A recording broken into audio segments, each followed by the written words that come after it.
If you want to change the language on Trendyol, so first thing that I'm going to do is open up Trendyol and log into your Trendyol account.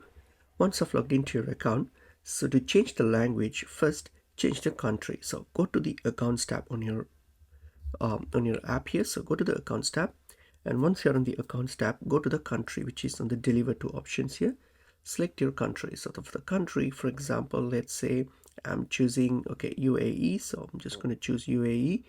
So now I've chosen UAE. Now what I'm going to do next is go to the account section again, and from the account section now I will see there's an option called language. Tap on the language, and then I want to select these or like change it to the UAE's official language, which is this one there. I'm going to click that, and as you can see now the language has now been changed. The same thing for if you want to change it to other countries, that's it, like other languages, change the country based on the language, and then you'll be able to change it, and that's how you do it.